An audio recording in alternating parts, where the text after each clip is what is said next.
Aquí nos indica el por qué es importante la zona arqueológica de Sultepec. Es lo que pasa que por ese lugar, lo que hoy es la zona arqueológica, pasó una caravana aproximadamente de 550 personas, que todas fueron hechas prisioneras y puestas a sacrificio humano. Lo que nos comenta el investigador, estos sacrificios duraron más de medio año de estar sacrificando diario gente en honor a sus dioses. Pero esta caravana traía una variedad bastante grande de gente de diferentes lugares, y observamos en la parte central un guerrero Acolhua, un guerrero perteneciente al señorío de Texcoco, pero vemos que está enterrado con honores. ¿Por qué? Porque está en una forma fetal. La forma fetal era la esperanza de renacer a la otra vida, pero observamos que en sus manos tiene sus orejeras en obsidiana y en la parte de abajo sus puntas de flecha del mismo material. Pero observamos algo bien importante: está enterrado con 3 mujeres. La primera es una española, la segunda es una Acolhua endémica del lugar, y la tercera es una mulata, alguien que venía de África al servicio de los españoles en forma de esclava. Con justa razón, ahorita se puede preguntar, ¿cómo sabes que es española, que es Acolhua y que es mulata? En primer lugar, por los rasgos de los cráneos, y en segundo lugar, porque todas las osamentas que han salido a la luz por el proyecto del doctor Enrique Martínez Vargas, a todas se les manda hacer la prueba de ADN y la prueba de carbono 14. Y con esas pruebas nos está dando un mapa de lo que se acaba de encontrar en el lugar. La tierra que está abajo es parte del lugar donde estaba enterrado, donde se encontró este entierro.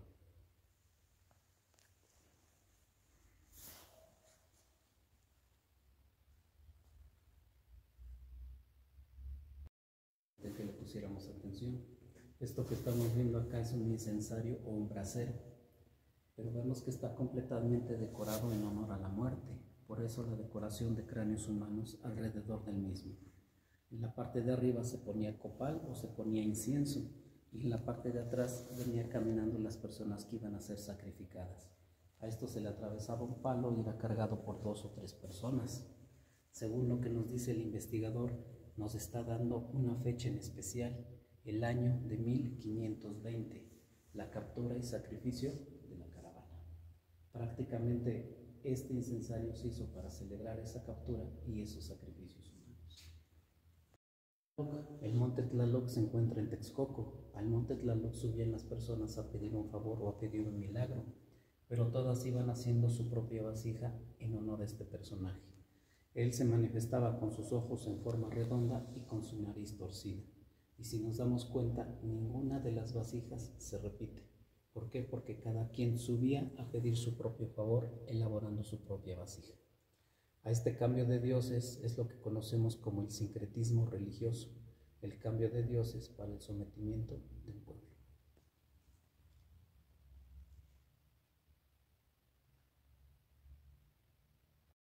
Le comenté que le pusiéramos atención. Esa caja también es un huauchicali, como el que vimos allá donde corría la sangre. Se hacían los sacrificios humanos tanto de día como de noche. Por eso es que los cuchillos del pedernal que tenemos al fondo, uno es oscuro para la noche, el otro es claro para el día.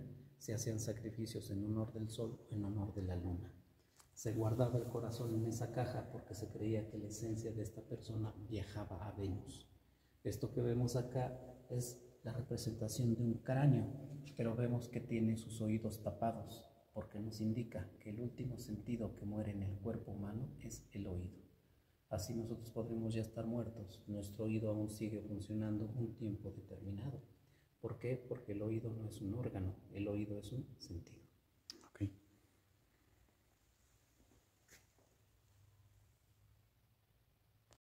Pero de edificios que no son de esta área, sino del sureste. Estamos hablando de Oaxaca, de Chiapas o de Veracruz.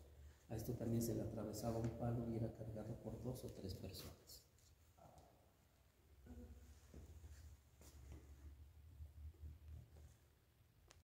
En esta línea observamos también un plato árabe. Los árabes estuvieron en España por 800 años.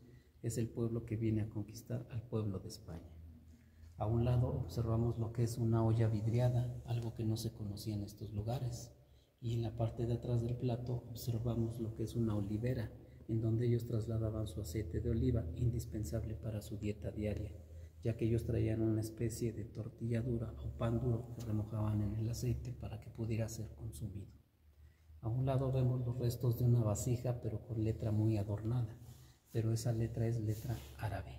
En México prehispánico había grandes artistas, uno de ellos yo le invito a que lo busquen en internet, Marcos Zipac de Aquino.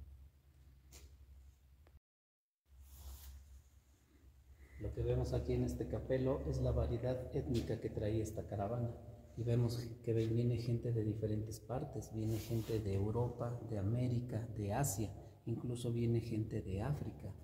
Las figuras de abajo, la segunda figurita, ese es un silbato y es la cara de un africanito, es la misma que tenemos en la fotografía, la última columna, la fotografía del medio. En la parte de atrás observamos también unos clavos. Arriba de los clavos vemos dos monedas, una grande y otra más pequeña. Estas monedas se conocían como macacos. A un lado de los macacos observamos la hebilla de un pequeño cinturón y más arriba vemos una medalla tipo plata. Esto lo traían los españoles. En la parte superior observamos un camafeo. El camafeo era el adorno femenino para mujeres de alto rango. El camafeo lo seguimos usando hoy en día. Hoy la gente se cuelga una cajita redonda que adentro trae la fotografía del ser querido. Ahora le llamamos relicario. A un lado observamos lo que es la brida de un caballo o el freno de un caballo. El octecoma. Y vemos en la parte de arriba la representación de espuma que le brota el pulque cuando ya está fermentando. Abajo de la espuma vemos diseños de cuchillos de pedernal y en la parte de abajo vemos la planta de maguey con sus pencas y con sus quiotes. Todo lo que yo le he platicado no lo va a encontrar en el libro, se llama La verdadera historia de la conquista de la Nueva España, escrito por Bernal Díaz del Castillo. En otra parte donde se puede encontrar esta información es en las cartas de relación. Las cartas de relación fueron cartas que le escribió, que le escribió Hernán Cortés al rey de España, en este caso Carlos V. Okay. ¿Por qué tiene dos nombres? ¿Por qué se llama Sultepec y por qué se llama Tecuaque? Sultepec significa Cerro de la Codorniz. Todo lo que termine en el arte prehispánico en Tepec significa colina, elevación o cerro. Y Tecuaque significa donde se comieron a las personas. Se entiende que las consumieron en pozole. Hay una parte en Oaxaca en donde las consumieron en un tamal grandote llamado zacahuil. La gastronómica. Lo que vemos acá, esta olla se encontró llena de cal y llena de cráneos humanos aquí en la zona arqueológica.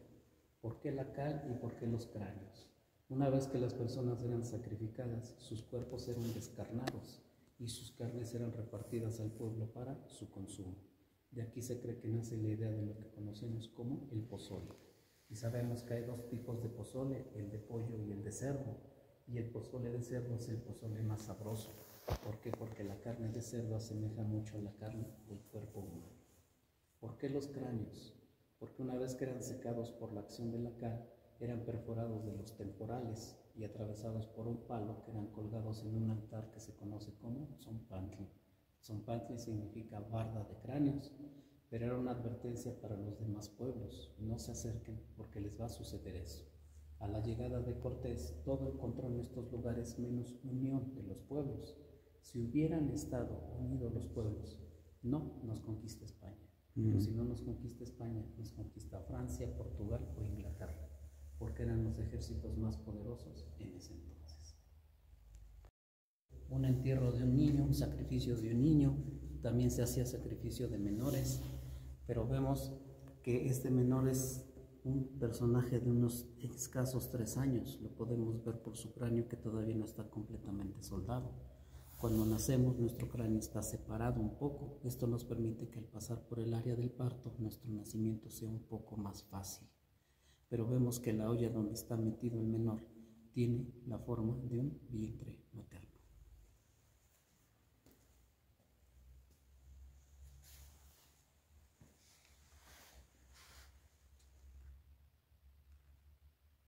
Esto que vemos acá, este es el esqueleto de un cerdo.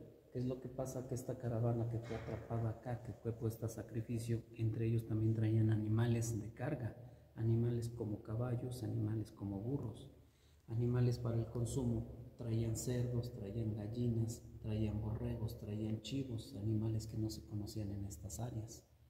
¿Qué es lo que pasa? Que los lugareños ven al cerdito, lo sacrifican, pero no se lo comen. ¿Por qué? Porque no lo conocen. A cambio lo tiran en un aljibe hasta que pasa la exploración por parte de antropología y lo sacan a la luz. Para el español es de tanta importancia el cerdo como la misma que ahorita le damos a